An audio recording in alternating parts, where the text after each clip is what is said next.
And today, that's the American Colony Hotel. 그게 지금의 아메리칸 콜로니 호텔이 됐어. 내려가다 호텔이 있어. So this group became known as the American Colony.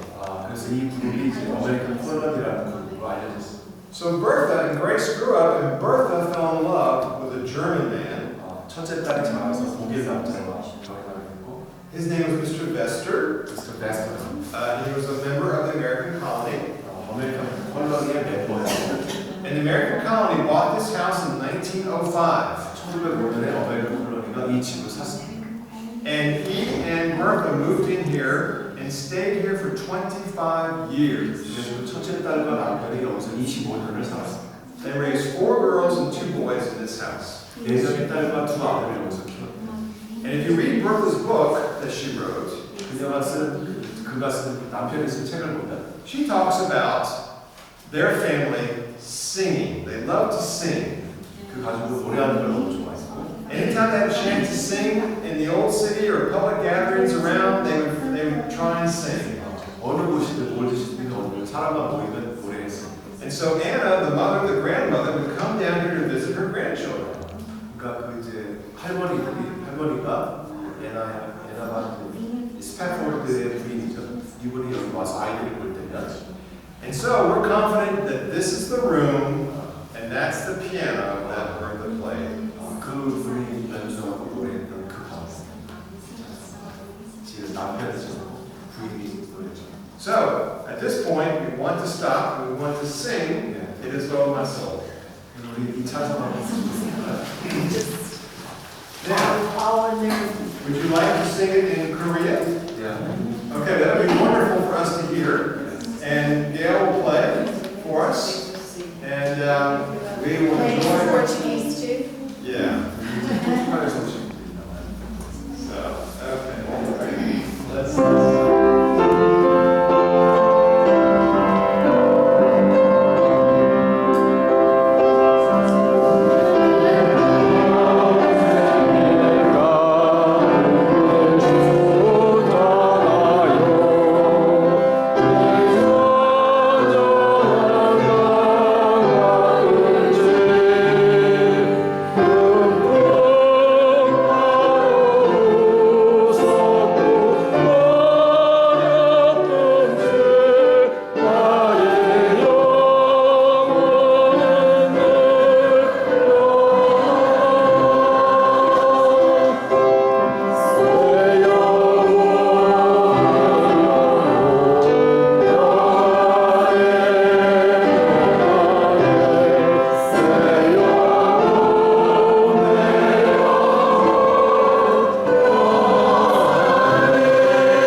Well, there's many things I can tell you more about the history of the house. 이 집의 역사에 대해서 설명드릴 게 더 많이 있는데요.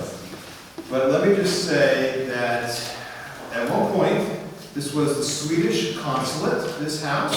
이 집은 원래 스웨덴 사람들의 영사관이었습니다.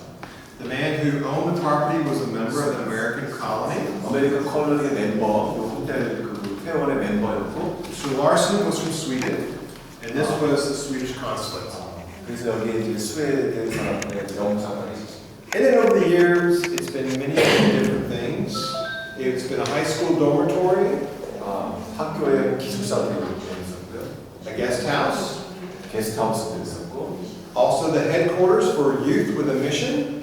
젊은이 선교에 대한 본부 역할도 했습니다. But then in 1969, 1969년에 the Baptist bought the property, 베티스트 침례교회에서 미국 침례교회에서 이 땅을 샀습니다. and they turned this downstairs into a student center for the students at Hebrew University. 히브리 대학의 학교 학생들을 위해서 여기 사용했습니다. But upstairs was a library. 그 위층은 도서관입니다. When you go up in a few minutes, you'll see the bookshelves. 여러분이 올라가시면 그 책꽂이를 볼 수가 있어요. The books are gone, 책은 없어요. but it was a very extensive library. 굉장히 extensive. Many books, 굉장히 다양한 책들을 보관하고 있어요. many rare books where they studied the Jewish history of the New 유대인 Testament. 역사에 대한 아주 희귀장서들을 갖고 있습니다. They translated the New Testament into modern Hebrew upstairs. 이 2층에서 그들이 신약 성경을 현대 히브리어로 번역을 했습니다. So you had the scholars studying the New Testament upstairs and the students downstairs. 그래서 위층에서는 신약 성경을 번역하는 학자들이 공부했고 여기 학생들이 공부했습니다. And then in the 21st century, around the year 2008, 2008년에 we had people come to pray over the property 기도하는 그런 그룹이 있었고, and ask the Lord what He wanted to do with this building. 그래서 이 건물을 뭐를 쓰면 좋겠습니까라고 하나님께 기도했습니다. And each person said the same thing. 그때 각각의 사람들이 다 똑같은 말을 합니다. That the Lord is saying that this should be a house of prayer 이 집은 기도의 집이 되어야 됩니다. for all nations. 모든 열방들을 위해서. And so, now for 7 years, it's been a house of prayer. 7년 동안 기도의 집으로 사용하고 있습니다.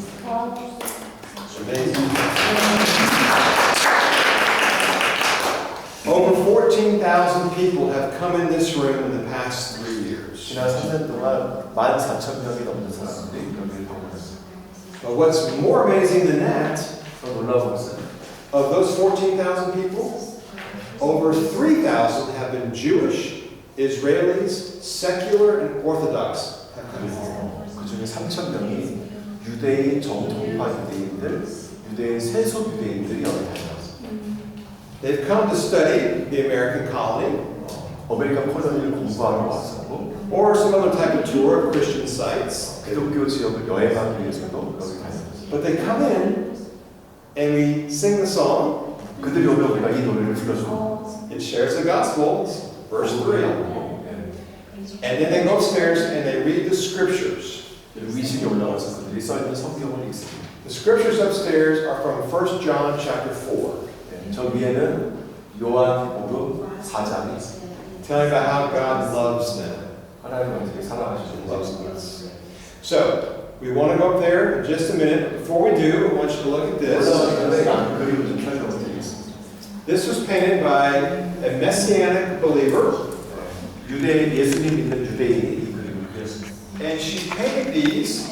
These are the 7 species that you find in Deuteronomy chapter 8, verse 8.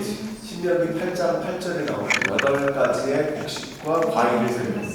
These are the 7 species, the fruits and the grains, 7가지 과일이 있어요. that the Lord promised the people of Israel through Moses that they would find when they crossed over into the land. 이 땅으로 들어오면 너희가 이것을 발견할 것이다 라고 주신 그것입니다. These would sustain the people of Israel. 이것이 이제 사람들을 살릴 겁니다. And so, I don't know the words in Korean, but I'll let you say it, okay? So what is this? 성류, Okay. 무화과, 포도, 올리브, And then we have wheat. 여기 윗, 여기 밀과 보리. And so we tell the groups that come here, this is about 3,500 years ago. 이거는 이 이야기는 3,500년 전 이야기죠. But these are still here in the land today. 그러나 지금도 이 땅에 있는 병원들이 자라고 있습니다. What does that tell us about our God? 하나님에 대해서 뭐라고 여러분들이 얘기하시겠어요? That He loves us, 하나님은 우리를 사랑하시고, that He's faithful, 그리고 하나님은 신실하시고, that He keeps His promises, 하나님은 약속을 지키시는 분이시고, that He loves each one of us intimately. 여러분 한 사람 한 사람을 사랑하십니다. 아멘. So now we want you to go upstairs and be still and know that He is God. 여러분이 위층에 올라가셔서 가만히 계시면 하나님이 위에 계시다는 걸 여러분이 아십니다. And we want you to listen. 여러분 잘 들으십시오. This is a very special room upstairs. 2층은 굉장히 특별한 방입니다. It is an interactive prayer room. 정말 상호작용하는 그런 기도실입니다. What do I mean by that? 이게 무슨 말입니까? You can write in a journal your prayers. 여러분들이 기도하는 것을 적을 수도 있고